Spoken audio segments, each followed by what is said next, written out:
خدا ان کا شکر کریں گے آج کی اس خوبصورت دوپہر کے لیے اور خداوند کی موجودگی کے لیے۔ وقت بڑی تیزی سے گزر رہا ہے، آج میرا پیغام تھوڑا سا لمبا تھا لیکن ٹائم چلا گیا، کوئی بات نہیں، ہم خدا کا شکر کرتے ہیں ہر بات کے لیے۔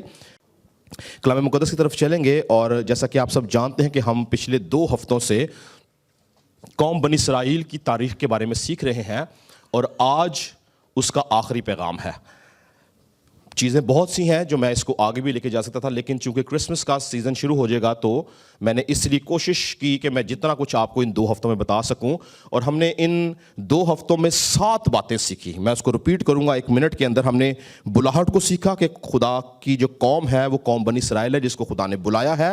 ہم نے اس کی تاریخ کو دیکھا کہ ان کی تاریخ 4,500 سال پرانی تاریخ ہے، اور سب سے بڑی بات یہ کہ خداوند یسوع مسیح ان کی تاریخ کا حصہ ہے۔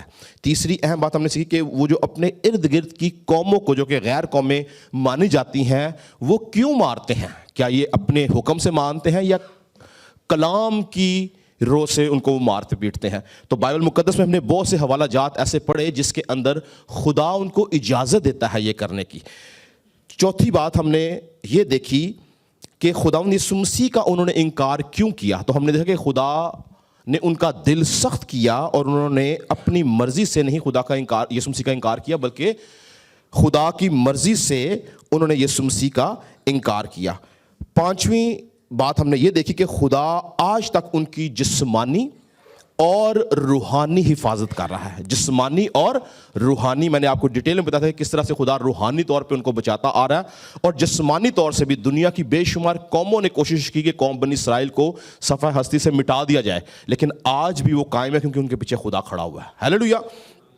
6ٹھی بات ہم نے یہ دیکھی کہ قوم بنی اسرائیل کا نئے عہد نامہ میں مقام کیا ہے، اور ہم نے دیکھا کہ خدا یسوع مسیح نے جگہ جگہ یہ بولا کہ میں اسرائیل کی کھوئی ہوئی بھیڑوں کے پاس بھیجا گیا ہوں، میں اسرائیل کو بچانے آیا ہوں۔ پالوس رسول کے بہت سارے بیانات تھے جو کہ وہ ان کی نجات کی بات کرتا ہے۔ اور 7واں اور آخری پوائنٹ ہم نے یہ دیکھا کہ ان کا بادشاہت میں کیا مقام ہے۔ وہ آج بھی آسمان پہ ان کا ذکر ہے کہ وہ آسمان میں آج مسیحوں، مکاشفہ کتاب میں مسیحوں کا کوئی ذکر نہیں ہے، لیکن یہودی قوم کا ذکر ہے۔ اس کا مطلب ہے کہ وہ 2000 سال پہلے سے بادشاہت کا حصہ ہیں، ان میں سے وہ لوگ جو برگزیدہ ہیں۔ تو یاد رہے کہ پوری قوم بنی اسرائیل ابھی جو ہے وہ یسوع مسیح پہ ایمان نہیں لے کے آئی، اس کا ایک حصہ سخت کیا گیا ہے، مگر جو لوگ ایمان لائے ہیں وہ بادشاہت کا حصہ ہیں۔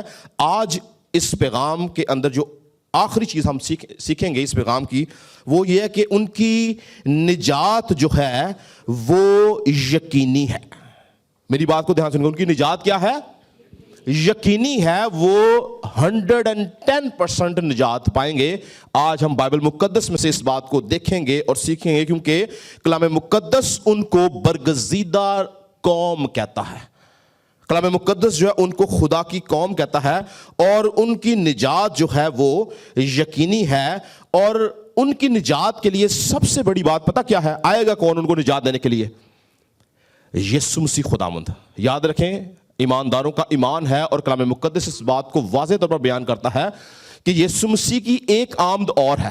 کتنے لوگوں کا ایمان ہے جو بائبل کو جانتے ہیں؟ یسوع مسیح کی ایک آمد اور ہے، یعنی اس نے ایک بار پھر آنا ہے۔ اور آپ کو پتہ ہے اس کا پرپس کیا ہے؟ اس کا پرپس ہے قوم بنی اسرائیل کی نجات، اور اس کا کوئی پرپس نہیں ہے۔ یاد رکھیں، یسوع مسیح کی دوسری آمد کا اور کوئی پرپس نہیں ہے۔ یسوع مسیح نے اپنی جان دی، آسمان پر چلا گیا، کفارہ ہو گیا، نجات ہوگی، سب کچھ ہو گیا، تو ہونا یہ چاہیے تھا کہ جتنے لوگ مرتے وہ بادشاہت میں داخل ہوتے رہتے۔ یسوع مسیح کو دوبارہ آنے کی ضرورت نہیں تھی۔ اس کا دوبارہ آنا جو ہے وہ صرف اور صرف یہودی قوم کی نجات ہے۔ اور پہلا روپ جو خدا یسوع مسیح کا ہم نے دیکھا ہے وہ ایک حلیم بادشاہ کی شکل میں دیکھا ہے، ایک خادم کی شکل میں دیکھا ہے، ایک ایسا خادم جو برداشت کرنے والا ہے، ایک ایسا خادم جو محبت کرنے والا ہے، ایک ایسا خادم جو دوسروں کے لیے اپنی جان دینے والا ہے۔ مگر یسوع مسیح کا جو دوسرا روپ ہے، جو وہ دوسری آمد میں آئے گا، وہ ایسا حلیم نہیں ہوگا۔ یاد رکھیں، وہ ایک سخت اور غضبناک بادشاہ کے طور پر آئے گا۔ اور کیوں؟ کیونکہ جب وہ سخت اور غضبناک بادشاہ کے طور پر آئے گا تب وہ آ کے قوم بنی اسرائیل کے مخالفین کو مارے گا اور ان کو نجات دے گا اور اپنے ساتھ لے کر جائے گا۔ ہیلیلویا۔ آئیں کلام مقدس میں سے یسوع مسیح کے دوسری آمد کے روپ کو دیکھتے ہیں. مکاشفہ کی کتاب اس کا پہلا باب پڑھیں جی ذرا, اس کی 12ویں آیت سے 20ویں آیت تک کیا لکھا ہے. مکاشفہ پہلا باب 12ویں آیت سے 20ویں آیت میں کیا لکھا ہے.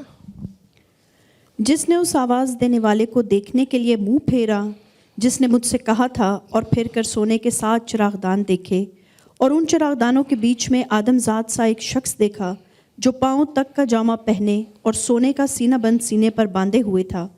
اس کا سر اور بال سفید اون بلکہ برف کی مانند سفید تھے, اور اس کی آنکھیں آگ کے شعلہ کی مانند تھیں. اس کے پاؤں اس خالص پیتل کے سے تھے جو بھٹی میں تپایا گیا ہو, اور اس کی آواز زور کے پانی کی سی. یہ یاد رکھیں, یہ یسوع مسیح کی ڈسکرپشن دی جا رہی ہے, یسوع مسیح کی بات کی جا رہی ہے, یہ جو ساری باتیں ہیں جی. آگے. اور اس کے دانے ہاتھ میں 7 ستارے تھے, اور اس کے منہ سے ایک 2 دھاری تیز تلوار نکلتی تھی, اور اس کا چہرہ ایسا چمکتا تھا جیسے تیزی کے وقت آفتاب. جب میں نے اسے دیکھا تو اس کے پاؤں میں مردہ سا گر پڑا, اور اس نے یہ کہہ کر مجھ پر اپنا دانہ ہاتھ رکھا کہ خوف نہ کر. جی بس, تو ہم یہاں پر دیکھتے ہیں کہ خداوند یسوع مسیح کی جو ایک ڈسکرپشن دی گئی ہے وہ ایک سخت بادشاہ کے طور پر دی گئی جس کے منہ سے تلوار نکلتی. خداوند یسوع مسیح کا جو پہلا روپ تھا اس میں تو وہ بڑا حلیم تھا, بڑی عاجزی سے بات کرنے والا تھا, محبت سے بھرا ہوا شخص تھا. مگر دوسری آمد کے اندر وہ ایک سخت بادشاہ ہے, اور اس کی وجہ کیا ہے کہ وہ بادشاہی کے روپ میں اس لیے آئے گا تاکہ قوم بنی اسرائیل کو آزاد کر سکے. اور سوال یہ ہے کہ آخر خداوند یسوع مسیح کیوں ایک سخت بادشاہ کے روپ میں آئے گا؟ کیا قوم بنی اسرائیل کو خدا پہلی آمد میں جو تھا وہ نجات نہیں دے سکتا تھا؟ تو اگر قوم بنی اسرائیل کی آپ تاریخ دیکھیں تو قوم بنی اسرائیل جب سے وجود میں آئی ہے, جب سے وجود میں آئی ہے, ان کے ارد گرد کی قوموں نے ہمیشہ ان پہ ظلم و ستم کیا ہے, ان کو مارا پیٹا ہلاک کیا. خدا ان کو بچاتا رہا تو بھی ابلیس کا بڑا زور رہا ان کو مارنے اور ختم کرنے پہ. اور ایون اگر آپ قوم بنی اسرائیل کی تاریخ دیکھیں تو ان کو جب حیثیت قوم بائبل متعارف کرواتی ہے تو وہ غلامی میں کراتی ہے. آپ کو پتا جب قوم پیدائش کو پڑھیں گے تو پیدائش میں 70 لوگوں کا ذکر ہے جو کہ ملک مصر میں گئے, جو یعقوب اس کے 12 بیٹے بہویں اور بیٹیاں تھیں, اور 70 لوگ تھے. مگر جب وہ مصر سے نکلے ایک قوم کی شکل میں تو وہ 20 سے 25 لاکھ تھے, اور ان کی بنیاد جو کہ قومیت تھی, ان کی جو بنیاد رکھی گئی وہ غلامی میں تھی. یعنی غلامی کے اندر وہ قوم کے طور پر متعارف کرائے گئے, اور یہ جو غلامی تھی یہ خدا کی طرف سے تھی. اور جب یہ وہاں سے نکلے تو خدا نے ان سے کلام کیا, اور پرانا عہد نامہ بھرا پڑا اس بات سے کہ خدا نے ان کو بولا کہ میں ایک نجات دہندہ بھیجوں گا, خرسطس کو بھیجوں گا, جو تمہیں نجات دے گا قوموں سے, اپنے ارد گرد قوموں سے نجات دے گا. یہی وجہ تھی کہ جب خداوند یسوع مسیح کی ولادت ہوئی, اس کی پیدائش ہوئی, تو قوم بنی اسرائیل نے اس کا انکار کر دیا. کیوں؟ کیونکہ قوم بنی اسرائیل یسوع مسیح کو بادشاہ کے محل میں دیکھتی تھی, نہ کہ چرنی میں. ان کا تصور تھا کہ جو مسیحا جو خرسطس آئے گا وہ ایک زبردست حکومت کے ساتھ آئے گا, اس کی بہت بڑی فوج ہوگی, اور وہ جو تھا وہ رومی حکومت سے ہمیں چھڑائے گا, نہ کہ رومی حکومت کے ہاتھوں خود سلی پر چڑھ جائے گا. یسوع مسیح کا انکار انہوں نے اسی لیے کیا کیونکہ ان کے خیالات کے بالکل اپوزٹ یسوع مسیح کی پیدائش تھی. مجوسی کہاں ڈھونڈے تھے یسوع مسیح کو؟ ہیرودیس بادشاہ کے پاس گئے تھے. وہ مجوسی کہاں گئے تھے؟ ہیرودیس, کیونکہ ان کا ذہن تھا کہ جو یہودیوں کا بادشاہ پیدا ہونا وہ چرنی میں تھوڑی ہونا, وہ تو کسی محل میں ہوگا, کسی بادشاہ کے گھر میں ہوگا. مگر خدا یسوع مسیح جو تھا بالکل اس کے اپوزٹ چرنی میں پیدا ہوا. یہ ریزن تھی کہ انہوں نے یسوع مسیح کا انکار کیا. اور یہاں تک کہ یہودی قوم میں سے جو لوگ بچ گئے, جنہوں نے نجات پا لی, جو چھڑا لیے گئے, وہ جو تھے ان کے ذہن میں بھی جب تک یسوع مسیح آسمان پر نہیں گیا یہی تصور تھا کہ یسوع مسیح بادشاہی لباس پہنے گا اور اس کی پوری فوج ہوگی اور یہ ہمیں آزاد کرائے گا. یہی وجہ تھی. اگر آپ اعمال کی کتاب پڑھیں تو خدا یسوع مسیح جب آسمان پر جانے لگا تو شاگردوں نے سوال کیا, نکالیں جی ذرا اعمال کی کتاب پہلا باب اس کی 3 آیت سے 7 تک پڑھیں, کیا لکھا ہے. تصور کیا ہے, ذہن میں کیا ہے کہ یسوع مسیح تو ایک بادشاہ ہے, ایک سخت بادشاہ جو نجات دینے والا ہے, تو وہ یسوع مسیح سے باتیں کرتے ہیں. پڑھیں جی ذرا.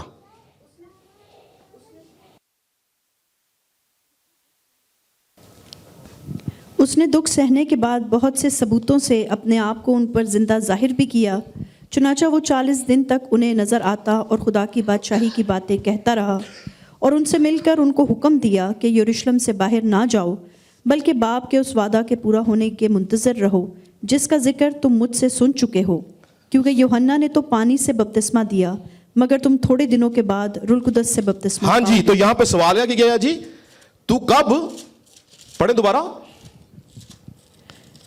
اور ان سے مل کر ان کو حکم دیا کہ یروشلم نہیں، بس انہوں نے جمع ہو کر اس سے پوچھا کہ آئے خداوند کیا تو اسی وقت اسرائیل کو بادشاہی پھر عطا کرے گا؟ یعنی یہاں پہ قوم بنی اسرائیل کے ذہن میں کیا بات ہے کہ یسوع مسیح جو ہے یہ نجات دہندہ ہے، اب یہ بادشاہ کے طور پر ہمیں نجات دے گا۔ آپ کو میری بات کی سمجھ آ رہی ہے؟ تو قوم بنی اسرائیل کا ذہن یہ تھا کہ جو مسیح ہے، خرسطس جو ہے، وہ کوئی عام انسان نہیں ہوگا کہ چرنی میں پیدا ہوگا، یہودیوں کے ہاتھوں سے دکھ اٹھائے گا، رومی اس کو مصلوب کریں گے، بلکہ وہ تو ایک زوراور شخص ہوگا۔ یہ شاگرد نجات پا گئے ہیں تو بھی ان کے ذہن سے وہ تصور نہیں کیا، وہ کہتے کہ تو کیا اسرائیل کو بادشاہی تو کب پھر عطا کرے گا، کب عطا کرے گا؟ ذہن میں یہ بات ہے، اور یہی وجہ تھی کہ انہوں نے اسی تصور، اسی خیال کی وجہ سے قوم بنی اسرائیل نے یسوع مسیح کو رد کر دیا کہ یہ وہ بادشاہ نہیں جس کو ہم ڈھونڈ رہے ہیں، اور اس کی وجہ کیا تھی ابھی ہم آگے جا کے سیکھیں گے۔ مگر اس سے پہلے کہ ہم اس کی وجہ سیکھیں، میں یہ بتانا چاہتا ہوں کہ مان لیں کہ ہم جتنی بھی باتیں میں نے آپ سے کی ہیں، یا جتنے خادمین اس بات کو بیان کرتے ہیں کہ قوم بنی اسرائیل کے لیے خدا کا منصوبہ ہے، وہ سب باتیں غلط ہیں۔ میری بات کو دھیان سے سنیے گا، سب باتیں غلط ہیں۔ قوم بنی اسرائیل واقعی رد کر دی گئی ہے، خدا کے حضور سے کاٹ ڈالی گئی ہے، خدا کی بادشاہت میں ان کا کوئی بکھرا نہیں ہے، ٹھیک ہے؟ میری بات کو دھیان سنیے گا۔ تو اب جب یسوع مسیح کی دوسری آمد ہے، وہ تو یہودی قوم کے لیے ہے ہی نہیں ہے، ٹھیک ہے نا، کیونکہ وہ بادشاہ سے کٹ گئی ہے۔ میری بات کو دھیان سے سنیے گا، یہودی قوم کے لیے وہ دوسری آمد نہیں ہے، کیونکہ یہودی قوم خدا کی بادشاہ سے کٹ گئی ہے، اور خدا یسوع مسیح نے جو ہے اب آنا ہے مسیحوں کے لیے اور ایمانداروں کے لیے، ایسے ہی ہے۔ تو پھر یسوع مسیح کو پتہ کہاں پہ آنا چاہیے؟ یسوع مسیح کو یا تو امریکہ میں آنا چاہیے، یا یورپ میں آنا چاہیے، یا کسی مسیحی کنٹری میں، امریکہ، یورپ، UK، کینیڈا میں آنا چاہیے۔ لیکن بائبل مقدس یسوع مسیح کے بارے میں کہتی ہے کہ جب وہ دوسری آمد میں آئے گا تو زیتون کے پہاڑ پر آئے گا۔ میری بات سمجھ آئی آپ کو؟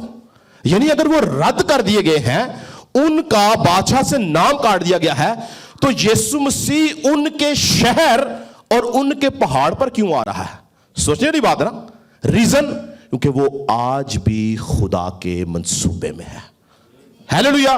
پڑھ لیں جی، حوالہ پڑھ لیں تاکہ آپ کو ڈاؤٹ نہ ہو کہ یسوع مسیح نے کہاں پہ آنا ہے۔ نکالیں اعمال کتاب، اس کا پہلا باب 10ویں آیت سے پڑھنا شروع کریں جی ذرا جلدی سے۔ اور اس کے جاتے وقت جب وہ آسمان کی طرف غور سے دیکھ رہے تھے تو دیکھو 2 مرد سفید پوشاک پہنے ان کے پاس آ کھڑے ہوئے اور کہنے لگے، اے گلیلی مردو، تم کیوں کھڑے آسمان کی طرف دیکھتے ہو؟ یہی یسوع جو تمہارے پاس سے آسمان پر اٹھایا گیا ہے، اسی طرح پھر آئے گا جس طرح تم نے اسے آسمان پر جاتے دیکھا۔ ہاں جی، یہ گواہی کون دے رہے ہیں؟ یاد رکھیں، انسانوں کی گواہی نہیں ہے، یہ 2 فرشتے ہیں جو گواہی دے رہے ہیں۔ آگے پڑھیں۔ اور یہ جب گواہی دے رہے ہیں تو یہ موجود کہاں پہ تھے؟ پڑھیں آگے جی۔ تب وہ اس پہاڑ سے جو زیتون کا کہلاتا ہے اور یروشلم کے نزدیک سبت کی منزل کے فاصلہ پر ہے، یروشلم کو پھرے۔ ٹھیک ہے جی، تو یہ کہاں پہ تھے؟ خداوند یسوع مسیح آسمان پر جانے سے پہلے شاگردوں کو زیتون کے پہاڑ پر لے کے گیا، وہاں پہ بات چیت ہوئی، اس کے بعد یسوع مسیح اٹھا لیا گیا، فرشتے آئے، انہوں نے کہا جس یسوع کو تم یوں جاتے دیکھتے ہو وہ اسی طرح یہاں پر دوبارہ آئے گا۔ اور اگر آپ چلے جائیں جی زکریا نبی کا صحیفہ، اس کا 14ویں باب میں اس بات کی پیشن گوئی کی گئی ہے کہ یسوع مسیح جو ہے وہ قوم بنی اسرائیل کو نجات دینے کے لیے زیتون کے پہاڑ پر اترے گا۔ پڑھیں جی ذرا پہلی آیت سے پڑھیں، کیا لکھا ہے؟ دیکھ خداوند کا دن آتا ہے جب تیرا مال لوٹ کر تیرے اندر بانٹا جائے گا، کیونکہ میں سب قوموں کو فراہم کروں گا کہ یروشلم سے جنگ کریں، اور شہر لے لیا جائے گا اور گھر لوٹے جائیں گے، اور عورتیں 14 باب، ایک منٹ جی، 14 باب کی پہلی آیت سے دوبارہ پڑھیں جی ذرا۔